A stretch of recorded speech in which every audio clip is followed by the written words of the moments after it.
You can't be the bride of Christ and Satan's side piece at the same time. Like, I can't be God's example and at the same time be the devil's sample, because we got a lot of people that are having a form of godliness but denying the power of God. Not by might nor by power, but through his spirit. We need the anointing to destroy the yokes of bondages. See, the principles of faith are taught, but the spirit of faith is caught. We need the baptism of the Holy Spirit. We need to pray and fast, and we need to continue to operate in holiness and consecration.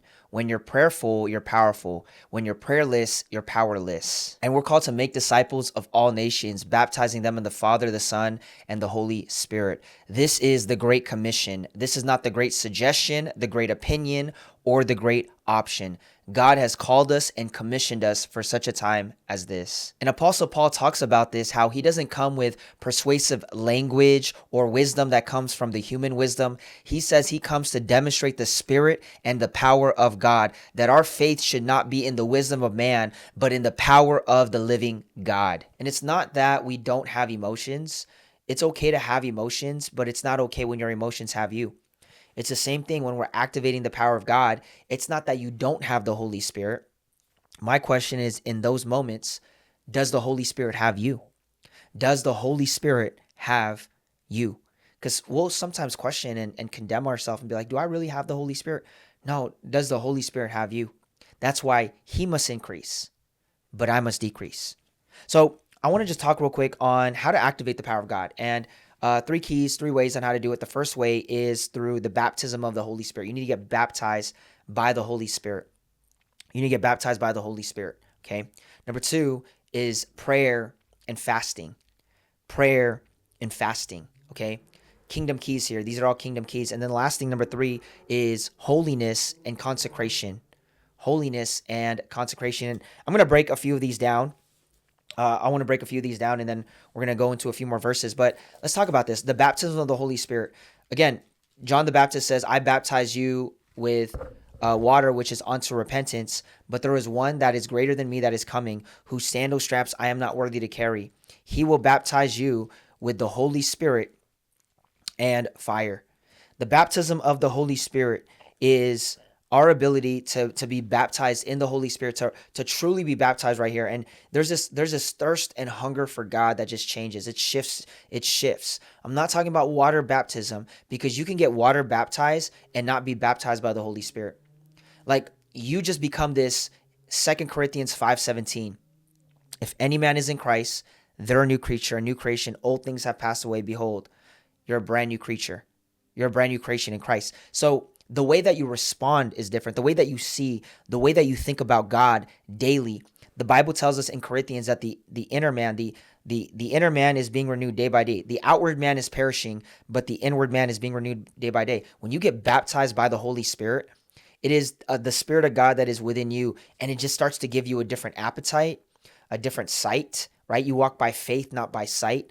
A different way you start to speak. Your language starts to change. What you're desiring starts to change. Like, everything just starts to shift, and you get baptized. This is the baptism of the Holy Spirit. Like, all you want is Jesus. And how do I know I got baptized by the Holy Spirit?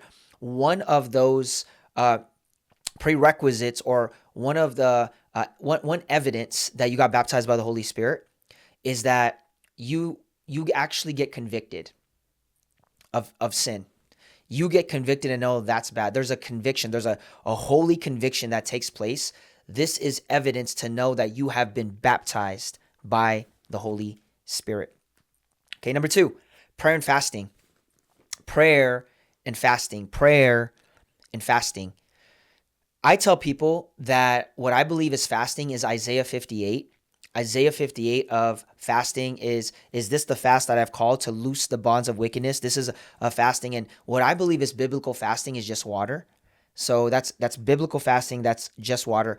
But fasting without prayer is just a glorified diet, meaning you might as well just eat. Like, there are benefits to fasting, but also there's this level of knowing that prayer is what supercharges the power of God while you're fasting. Prayer and fasting. Prayer and fasting. There's this supercharge that takes place when you're prayer and fasting. That's why when they asked Jesus, they were like, how come we couldn't cast out that devil? And Jesus is like, this comes out only by what? Prayer and fasting. And we have so many different teachings on this channel on prayer and fasting. So I'm not going to break it down, but these are how to activate the power of God in your life. And then the last one, I talk about holiness and consecration.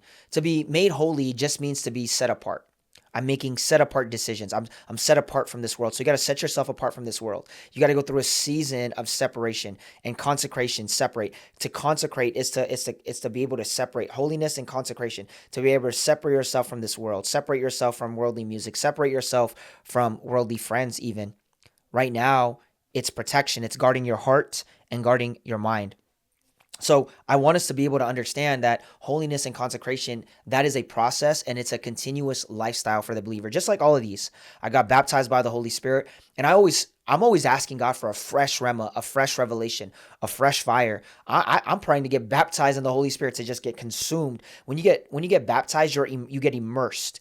So I pray we get so immersed in His glory, and that we love God, that whenever we can't even compare the presence of God to anything else, because you can't compare it.